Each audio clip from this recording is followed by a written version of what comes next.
Welcome to this lecture. Before proceeding forward, let's quickly recall what we have done in the previous lecture.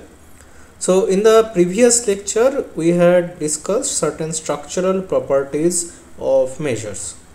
In particular, we have talked about the Leybig decomposition theorem and the Raton-Nikodym theorem. These gave us some interesting structural properties involving mutual singularity of measures and absolute continuity of measures. As we shall see, using such structural properties, we can finally talk about many different types of random variables and corresponding laws. In particular, we shall talk about absolutely continuous random variables. So we are consolidating what we have learned in this course, and using all those results, putting together, we are going to get some very interesting results. So let's move forward and discuss the slides of this lecture.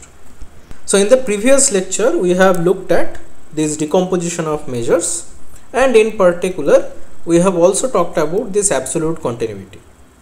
Now here we are interested in probability measures on such Euclidean spaces with the Borel sigma field, and what we are going to do is to compare these probability measures against the well-known measure, which is the Leybig measure lambda superscript d. In this lecture, what do? We start by considering this specific problem in dimension 1. Towards the end, we will talk about the situation in higher dimensions.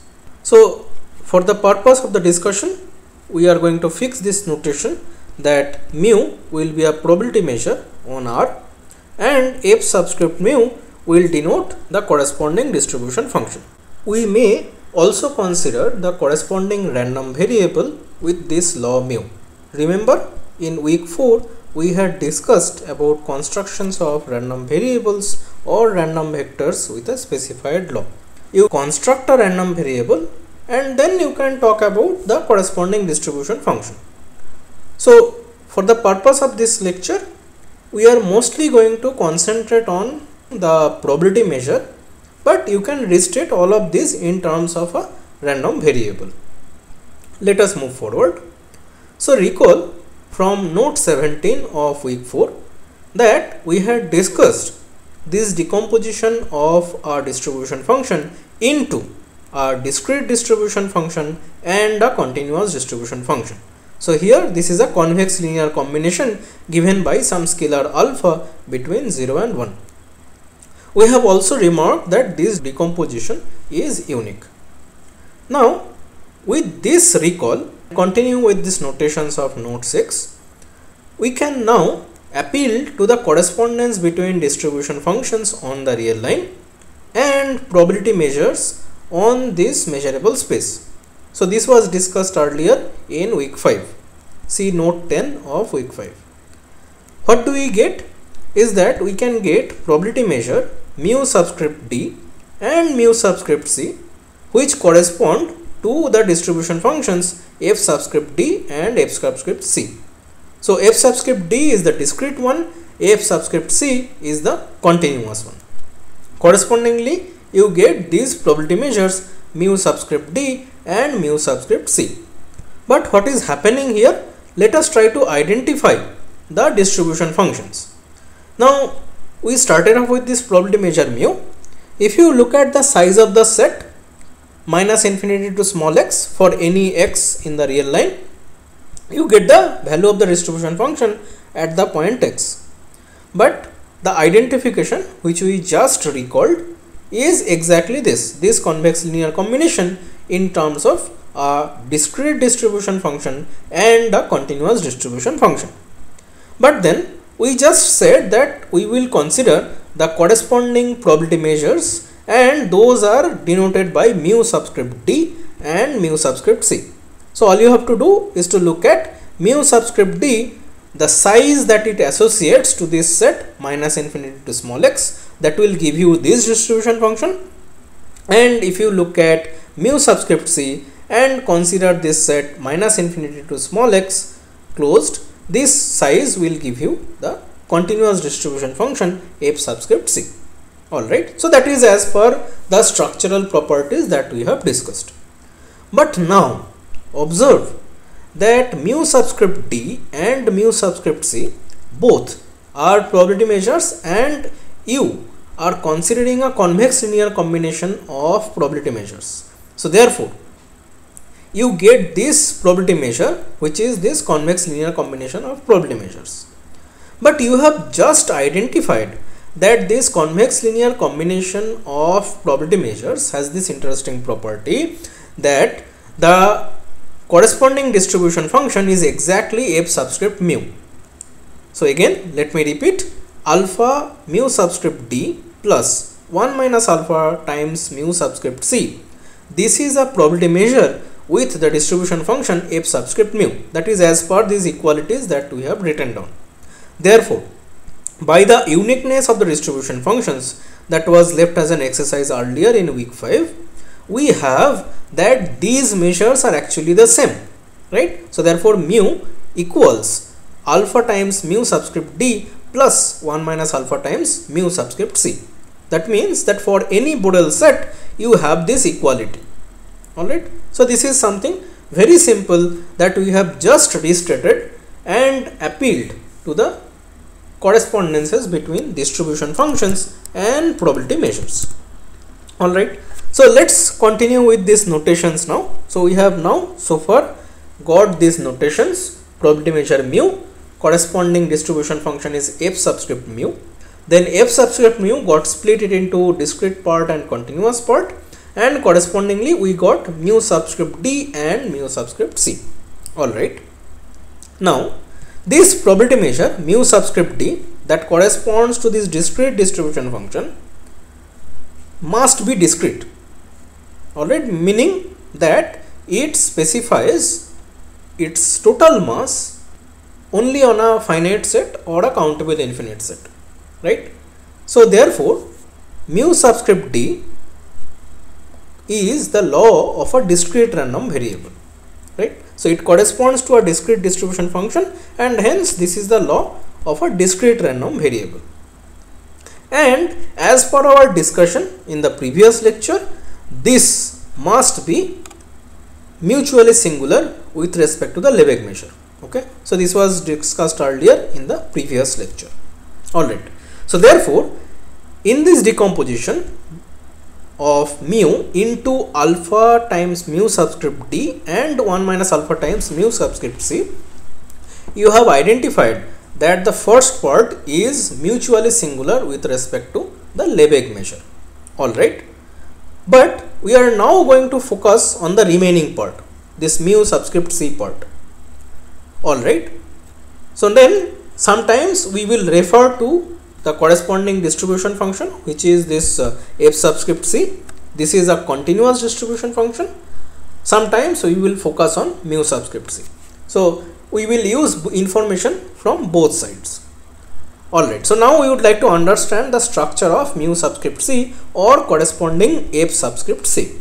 Now this is the continuation of the discussion that was left out earlier in note 18 of week 5. So there we had discussed about discrete random variables, discrete distribution functions and so on, and we had mentioned that we will come back to other types of distribution functions in week 8. So this is where we are starting off.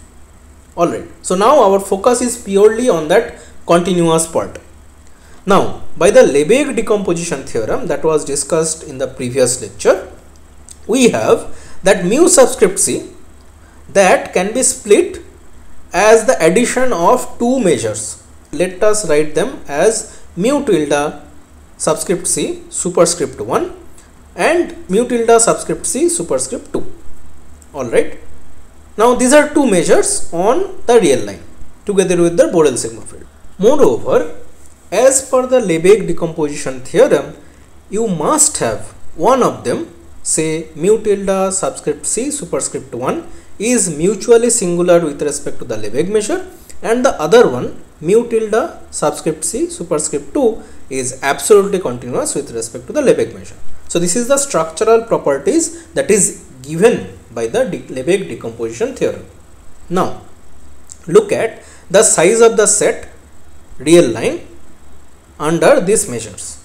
So here you look at this sum of these two quantities, and by the definition you have, that is the size of the real line under the given probability measure mu subscript c. Okay, but that is 1. Okay, now what do you get? These two quantities, this addition of these two quantities is 1, but these are some non-negative real numbers, and therefore they take values between 0 and 1. Alright, so that is the conclusion from this relation above. Great. Now if you continue with these notations, what you can now try to show is that there exist two probability measures which we denote by mu subscript c superscript 1 and mu subscript c superscript 2, which are defined on this real line, and such that there is a scalar beta which takes values between 0 and 1 with these structural properties, that the earlier measures, the mu tildes, can be written as a scalar multiple of these probability measures, which are mu subscript c superscript 1 and mu subscript c superscript 2. So earlier these measures mu tilde subscript c superscript 1 and mu tilde subscript c superscript 2, these were not necessarily probability measures. There what we observed is that the total mass associated to the real line takes values between 0 and 1. They could be probability measures, but if one of them is a probability measure, then the other one is identically 0. Alright.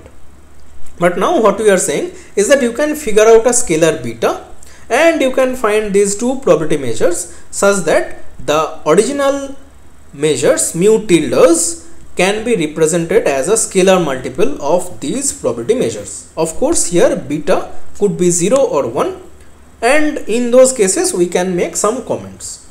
But before that, since these mu tildes, these measures have some relation with respect to the Leybig measure, you can make the similar comments with respect to these new probability measures that you construct. So here mu subscript c superscript 1 must be mutually singular with respect to lambda, and mu subscript c superscript 2 must be absolutely continuous with respect to lambda. Now let us come to these extreme cases when beta is 0 or 1. If beta is 0, then the first part should contribute 0. So that should be a 0 measure. Okay, so this is an if and only if condition. And if beta is 1, then the second part should not contribute. That should be identically 0. Again, this is an if and only if condition. So try to work this out. This identification is left as an exercise. Alright. But then what we have claimed in this exercise is that you have some identification of these measures mu tildes in terms of certain probability measures. So let's put it together with the structure that we already have. So if you have these results from exercise 5, then put it together, then mu subscript c, that continuous part that we obtained from the given probability measure mu, now that part can be written as a convex linear combination of two measures, two probability measures now. Okay, so we would like to explore the properties of these two probability measures. Alright, now what do you do? Directly go to the corresponding distribution functions. So you know that mu subscript c superscript 1 and mu subscript c superscript 2, these are probability measures, and you are going to look at the corresponding distribution functions. Now again, if you look at any real number small x, then the distribution function of mu subscript c, that is f subscript c, that is computed as the size of the set minus infinity to closed x under the measure mu subscript c.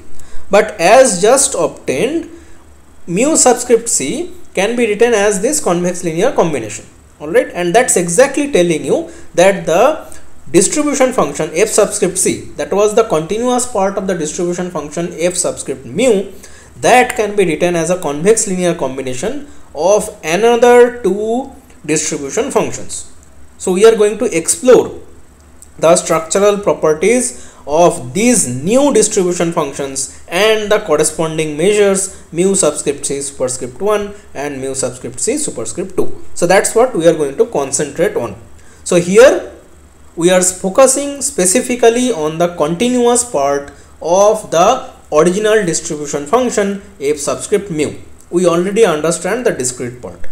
Alright.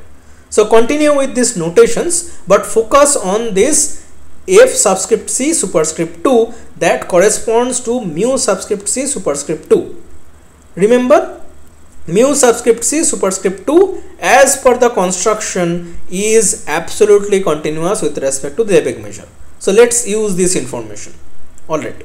So here what is happening is that you can now try to compute the jumps of this f subscript c superscript 2 at any point small x. So if you fix a point small x, look at this jump. So that is nothing but the difference of the function values of x and the left limit at that function value. Alright, so that is the difference and that is giving you the jump size. Alright, but let's write them in terms of the corresponding measure, which is mu subscript c superscript 2. And as per the standard computation, you have to look at the size of the singleton set small x under this measure mu subscript c superscript 2, and we claim that this value is 0. Why? Because mu subscript c superscript 2 is absolutely continuous with respect to the Leybig measure, and this singleton set is an set of measure 0 under the Leybig measure. So therefore this must be a set of measure 0 under the mu subscript c superscript 2, that measure. Alright. So therefore what is the conclusion from here? That there is no jump. So therefore the distribution function corresponding to mu subscript c superscript 2 that has no jumps, so this is a continuous distribution function. Moreover, by the discussion in the previous lecture, which is in note 5, if f is the PDF of this, so mu subscript c superscript 2 is a probability measure which is absolutely continuous with respect to the Leybig measure, and in this case we have discussed about the existence of the probability density function, which is nothing but the Radon-Nikodym derivative of the probability measure mu subscript c superscript 2 with respect to the Leybig measure. So that is the PDF here. Okay, so take that PDF, which call it small f. Then for all small x in the real line, look at the distribution function's value. Again, what is this? This is nothing but the size of the set minus infinity to closed x under the measure mu subscript c superscript 2. But as per the identification in the Radon-Nikodym theorem, that is this integration of the function over the set minus infinity to closed x. So this is the identification of the measure mu subscript c superscript 2 with respect to the Leybig measure. So that is the identification, and we are using the probability density function in this expression. But then use the standard notation of writing the Leybig integrations in terms of this standard integration notation. So that is again our standard notation that we are following. So this is just for the simplification of the notation. Alright. So therefore what do we get? We get that f subscript c superscript 2, this is an absolutely continuous distribution function. So now you will ask, what is an absolutely continuous distribution function? So this is what we are going to discuss in the next definition.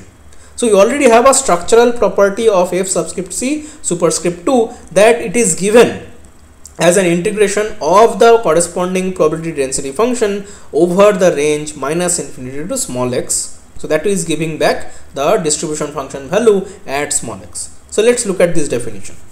Now we state it in higher dimensions in general, that you say that this is absolutely continuous if the corresponding probability measure mu is absolutely continuous with respect to the Leybig measure in this d-dimensional setup. Okay. So if that happens, then you say that the corresponding distribution function is absolutely continuous. Alright. So absolute continuity of measures is being transferred to the absolute continuity of the distribution function f. Alright.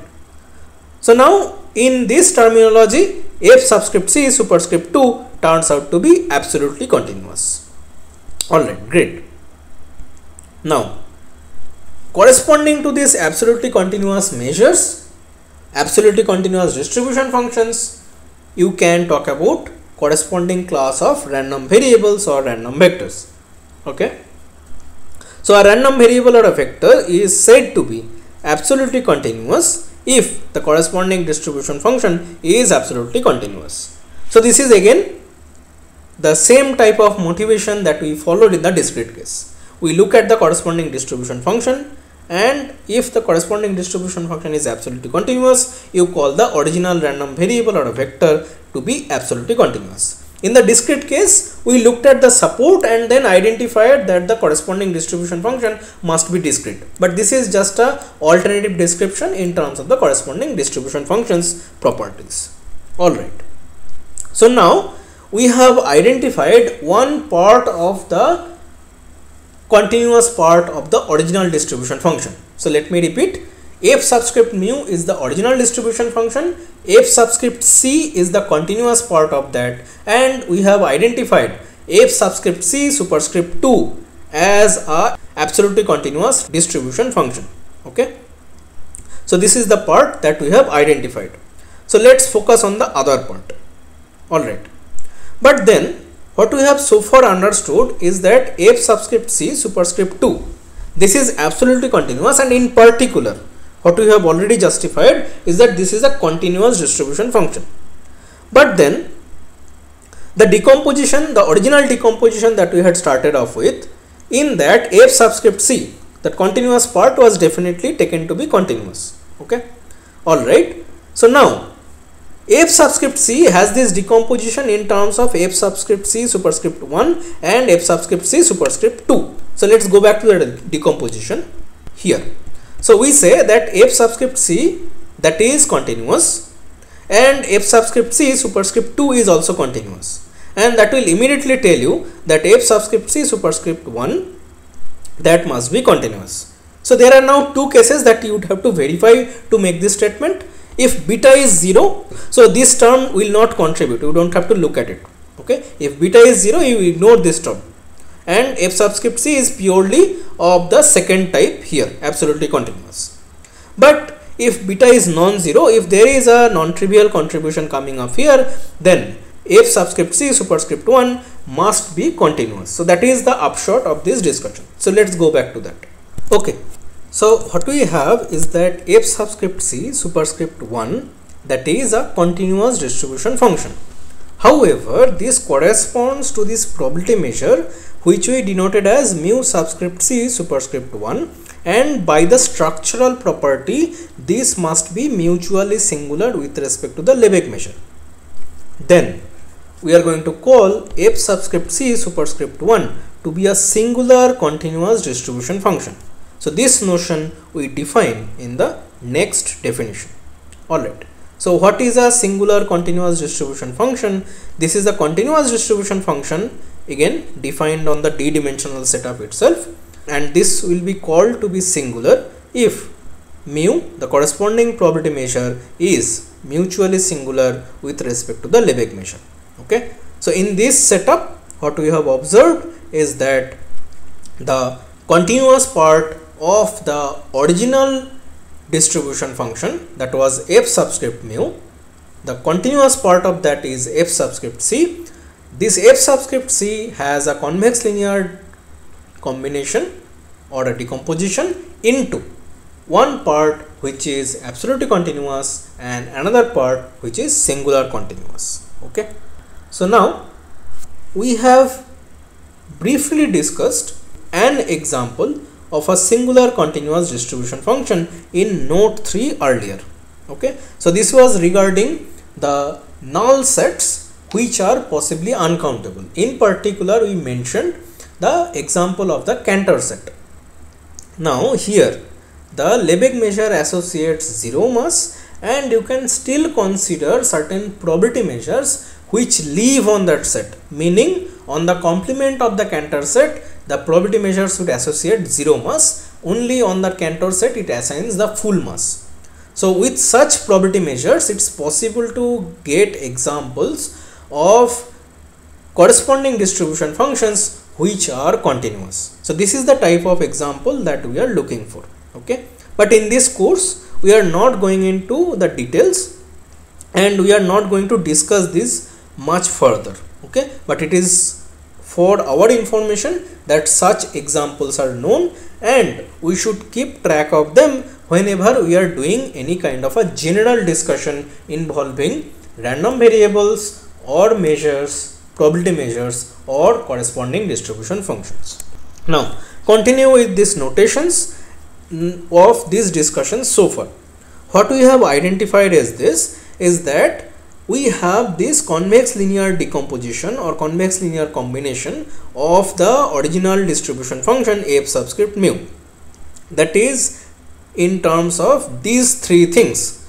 So first we decomposed into f subscript d and f subscript c, and f subscript d turned out to be discrete, but then f subscript c further was decomposed into a convex linear combination of a singular continuous distribution function and an absolutely continuous distribution function. Alright, so that is the complete decomposition that we have at this moment. But correspondingly we also have this decomposition for the probability measure that we had started off with. So now here the same terms will correspond to the similar terms for the measures. So what here you have is that you have this mu subscript d, which is the law of a discrete random variable, and then you have these two other measures, one which is singular with respect to the Leybig measure but its distribution function is continuous, and the second part is absolutely continuous with respect to the Leybig measure. And now if you go through the construction, you can again try to show that this decomposition is unique. Alright, so we will go forward assuming this fact. Great. So now we are interested in looking at examples of absolutely continuous random variables. So let's look at them. Now to specify these random variables, what we exactly need are examples of probability measures. Let's call them as mu subscript x. Okay, so to specify these random variables x, we want to specify the corresponding law. As soon as you have a law, you can construct such random variables. Okay, so we restrict our attention to probability measures on the real line. Now what do you want in this case? You want that these probability measures must be absolutely continuous with respect to the Leybig measure, and for such measures, as per the Radon-Nikodym theorem, what do you require? You require probability density functions, which we write it as f subscript x, which has this property that these are non-negative Borel measurable functions with the total integration over the real line to be 1.